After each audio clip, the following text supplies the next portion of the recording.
Bismillahirrahmanirrahim. Assalamualaikum warahmatullahi wabarakatuh. Alhamdulillahirabbil alamin wa bihi nasta'inu ala umurid dunya waddin wa ala alihi wa sahbihi wa man tabi'ahum bi ihsanin ila yaumiddin. Amma ba'du. Adik-adikku semuanya yang soleh, yang semoga selalu dirahmati oleh Allah Subhanahu wa taala. Bagaimana kabar antum pada hari ini? Baik pagi, siang, sore, ataupun malam. Semoga antum semuanya dalam keadaan sehat walafiat dan semoga selalu dalam lindungan Allah Subhanahu wa taala. Baik adik-adik semuanya, sebelum kita awali pelajaran ini, kita alangkah baiknya kita berdoa terlebih dahulu agar ilmu yang kita dapatkan diberkahi oleh Allah dan bermanfaat untuk kita ke depannya. Baik, berdoa kita mulai. Allahumma anfa'ni bima 'allamtani wa 'allimni ma yanfa'uni wa zidni ilman wa rabbi zidni ilman warzuqni fahman. Amin. Baik, silahkan adik-adik bisa berdoa terlebih dahulu ya di rumah masing-masing. Setelah itu bisa antum simak materi kita pada pertemuan kali ini. Baik, adik-adik semuanya, silahkan antum bisa membuka halaman 44 ya, bisa membuka halaman 44 buku tajwid Asy-Syafi'i. Nah, pada pertemuan sebelumnya kita telah membahas mengenai huruf a, ba, ta, tha, ja, ha ya. A, ba, ta, tha, ja, ha. Nah, insya Allah pada pertemuan kali ini kita akan membahas mengenai huruf kha dan da ya, huruf kha dan da. Baik, tema kita masih sama, yaitu latihan pengucapan huruf dengan menggunakan hukum-hukum tajwid ya. Tema kita latihan pengucapan huruf dengan menggunakan hukum-hukum tajwid. Nah, sekarang Ustaz akan mencontohkan cara bacanya terlebih dahulu, huruf kha dan huruf da. Setelah itu kita akan mencari satu persatu ya, yaitu kita akan membahas satu persatu mengenai hukum tajwidnya. Nah, silahkan disimak cara bacanya ya. Bismillahirrahmanirrahim. Kha khi khu akh, kha-khi khu-akh, khu-khon khoni khokhna minal mukhni makhi-khon khoni-kha. Nah, ulangi. Kha-khi khu-akh, kha-khi khu-akh, khu-khon khoni khokhna minal mukhni makhi-khon khoni-kha. Nah, didengarkan ya, disimak baik-baik apakah dia dibaca dengung atau tidaknya. Nah, nanti kita akan praktekkan bersama antum satu persatu ya. Ustaz ulangi sekali lagi. Kha khi khu akh, khu khon khoni khokhna minal mukhni makhi khon khoni kha. Nah, itu adalah cara membaca huruf kha. Sekarang cara membaca huruf da. Ya, cara membaca huruf da. Disimak baik-baik. Dadi du ade. Dadi du ade. Dadi du ade. Du da dani dadna minal mudni madida dani da. Dadi du ade. Duda dani dadna minal mudni madida danida. Satu kali lagi. Dadi du ade.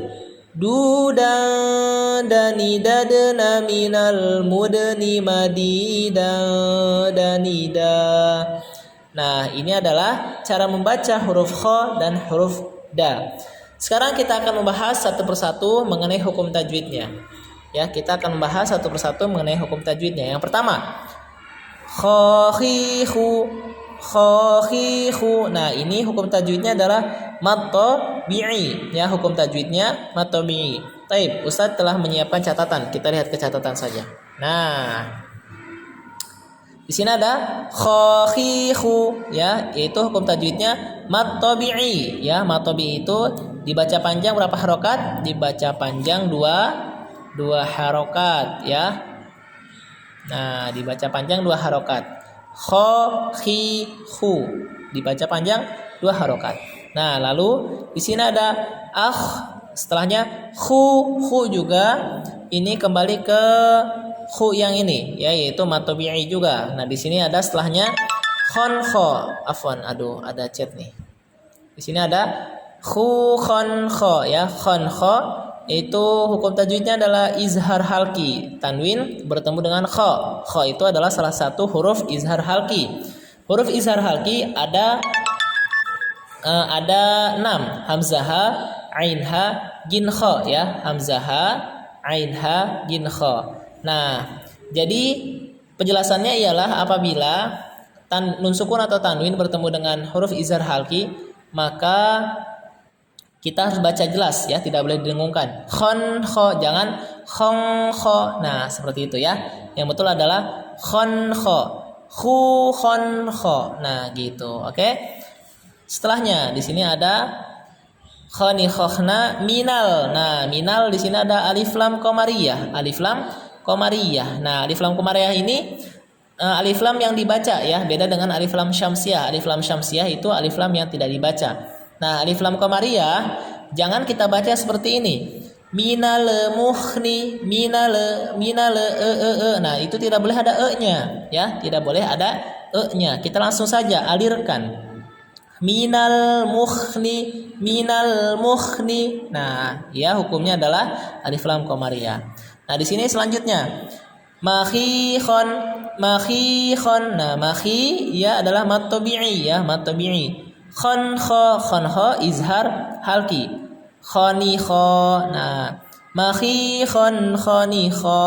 Khoni kho di sini ada khoni khon ya, karena dia waqaf atau di akhir kalimat, maka dibacanya khoni kho. Kita hilangkan satu fathahnya atau fathah tainnya menjadikan fathah. Nah, jadi hukumnya ialah mad iwad ya, dibaca panjang 2 harokat. Nah, itu adalah penjelasan tajwid ya, hukum tajwid di huruf kho. Nah, sekarang huruf da. Huruf da di sini sama seperti huruf kho yang pertama ya. Dadidu yaitu mad tabi'i. Dadidu dibaca 2 harokat. Lalu setelahnya ada ade. Nah, ini ade ini adalah hukumnya qalqalah kubro. Kenapa bisa qalqalah kubro? Nah, qalqalah terbagi menjadi 2. Ada qalqalah kubro, ada qalqalah sugro. Ada qalqalah yang besar, ada qalqalah yang kecil ya. Nah, ini ade ini adalah qalqalah yang besar karena dia berada di waqaf ya, berada di waqaf dan tidak ada huruf setelahnya ya. Nanti akan usah jelaskan ke qalqalah sugro biar lebih paham lagi. Nah, kenapa bisa disebut dengan qalqalah kubro? Karena dia waqaf atau ada tanda berhenti ya, kita bisa berhenti di huruf ini. Nah, ade, maka kita harus membacanya dengan qalqalah kubro atau qalqalah yang besar. Dadidu ade. Nah, seperti itu. Lalu setelahnya ada du mad tabi'i. Da. Nah, ini adalah ikhfa hakiki, tanwin bertemu dengan huruf da. Huruf da ini adalah salah satu huruf ikhfa ya, huruf ikhfa ada 15, salah satunya huruf da. Maka kita cara membacanya harus didengungkan atau disamarkan ya. Du da ni da na, du da.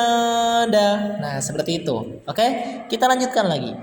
Du da ni da na, Nah, ini adalah qalqalah sugro. Nah, ini qalqalah kubro, ini qalqalah sugro ya. Cara membedakannya ialah qalqalah kubro dia biasanya ada di akhir atau di waqaf ya. Waqaf setelah itu tidak ada huruf lagi. Nah, kalau qalqalah sugro dia ada di tengah-tengah. Ya, ini kan ada huruf setelahnya ya. Kalau ini tidak ada huruf setelahnya ya, ada spasi atau ada jarak. Kalau ini ada huruf setelahnya. Kalau ada huruf setelahnya maka kita harus membacanya qalqalah sugro atau qalqalah kecil. Du da ni da na, langsung da na, tidak. Kalau misalnya qalqalah kubro ade. Nah, kita harus tebal ya, harus bertebal juga seperti itu. Nah, kalau misalnya qalqalah sugro kita tipiskan saja. Du da ni da na. Nah, mengalir begitu saja langsung ke huruf berikutnya. Seperti itu ya.